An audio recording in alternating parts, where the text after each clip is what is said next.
Hello అండి. నాకు ఇంట్లో ఉంటే పని చేసుకుంటూనే ఉంటాను కదండీ. పని చేసుకుంటే ఏదో ఒక ఆలోచనలొచ్చినప్పుడు ఒక డౌటొచ్చింది. మా నాన్న అంటుండేవారు పెళ్ళైపోయినాక, "అమ్మో! ఆడపిల్లల తండ్రిగా మాత్రం పుట్టకూడదు. ఏదో ఒకటంటారు" అనేసేసి.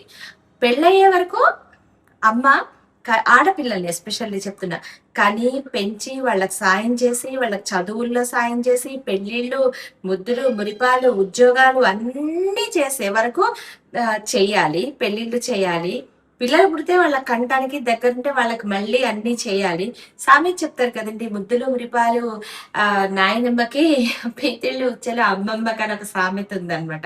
సో, అన్నీ చేశాక కూడా ఏం చేసినా అమ్మ కల్పించుకోకూడదు, అమ్మ రాకూడదు, అమ్మ వైపు వెళ్ళకూడదు, వెళ్ళి ఆడపిల్లలు పుట్టింటికి వెళ్ళకూడదు, ఆ తర్వాత తల్లి కల్పించుకోకూడదు, అమ్మతో ఉండకూడదు, అత్త వాళ్ళ ఇంట్లోనే ఉండాలి, అత్త వాళ్ళతోనే కలిసిమెలిసి ఉండాలి, వాళ్ళని ఓకే. ఇవన్నీ 100% ఓకే అండి.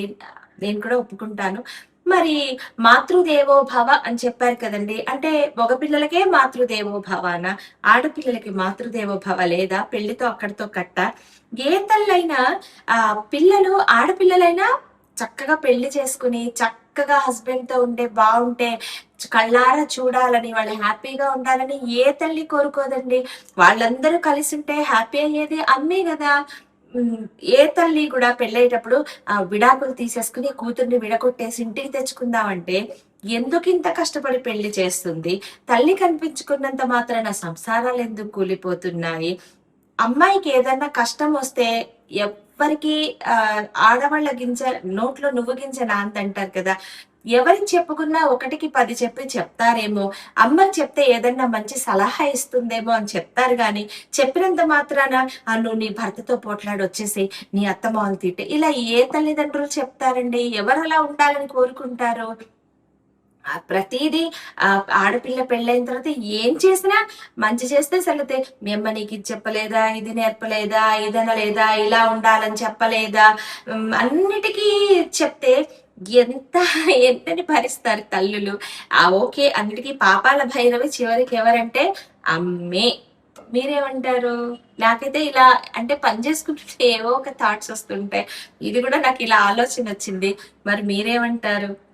ఎందుకంటే చాలా మంది ప్రసంగాల్లో కూడా చెప్తారు. తల్లి కనిపించుకోకూడదు. పుట్టింటి విషయాలు అత్తగారింట్లో చెప్పకూడదు. పుట్టింట్లో చెప్పకూడదు. పుట్టింటిని పొగడకూడదు. ఏమవుతుందంటే ఒక మంచి విషయం నేర్చుకున్నప్పుడు ఇలా చేస్తే అలా బావుంటుందండి అత్తయ్య గారు. మనకు కూడా చాలా బావుంటుందని ఒక అమ్మాయి చెప్తే తప్పేంటి? తన ఇంటిని బాగు చేసుకోవడానికి ఒక మంచి నేర్చుకుని చెప్పకూడదా? మంచి కూడా చెప్పకూడదా ఇహ? ఏది చేసినా తప్పే అంటే చెప్పడానికి భయపడతారు. చెప్పకుండా చేస్తారు. చక్కగా కలిసిమెలిసి ఇప్పుడు ఒక వంటుంది. నేను ఇలా చేస్తాను. నీకు ఇంకా బాగా వచ్చు. నీ దగ్గర నేను నేర్చుకుని చేస్తాను కదా! అందులో తప్పేంటి? మంచి ఎవరి దగ్గరున్నా పసిపిల్లల దగ్గర గూడా మనం నేర్చుకోవాల్సినవి చాలా ఉంటాయి. అలాంటిది మంచి నేర్చుకుని ముందుకెళ్ళిపోవాలని చెప్పాలి గానీ, పెళ్ళవుతూనే తల్లికి అమ్మ ఎలా ఉన్నా కలిసిపో, ఎలా ఉన్నా నువ్వు రావద్దు. నువ్వు ఒకసారి ఎళ్ళాక ఇంకా నువ్వు పెళ్లి చేసి పల్లకీలో పంపించామంటే ఇంక అటునుంచి అటు నువ్వు వెళ్ళిపోవాలి తప్ప మా ఇంటికొస్తే మా పరువంతా పోతుంది. ఇవా అండి ఆడపిల్లలకి చెప్తాం. చచ్చిపోమ్మా పర్వాలేదని పంపిస్తారా ఏ తల్లిదండ్రులైనా? నాకివన్నీ ఆలోచిస్తుంటే తోచదు. ఏంటి ఒక్కొక్కళ్ళు ఒక్కోలా చెప్తారు. ఏది కరెక్ట్ అనిపిస్తుంది? మీరు ఎంతో మంది మదర్స్ ఉంటారు కదా! మీరేమనుకుంటున్నారో నాకు చెప్పండి కామెంట్స్ రూపంలో చూద్దాం. ఇది ఎవ్వరిని ఉద్దేశించి కానీ, ఎవ్వరిని కించపరచడానికి కానీ నేను చెప్పట్లేదండి. చెప్తున్నాను కదా! ఇంట్లో పనులు చేసుకుంటూ ఉంటే రకరకాల ఆలోచనలొస్తుంటాయి. మేము గూడా అనుభవించాం కదా పెళ్ళైనప్పుడు. ఇవన్నీ విన్న వాళ్ళమే కదా! స్టిల్ ఇలానే కంటిన్యూ అవుతుంది గదా! ఇంకేమన్నా కొత్త సొల్యూషన్స్ మీరు చెప్తారు గదా! అందుకే నేను మీకు చెప్పాను ఈ టాపిక్ గురించి.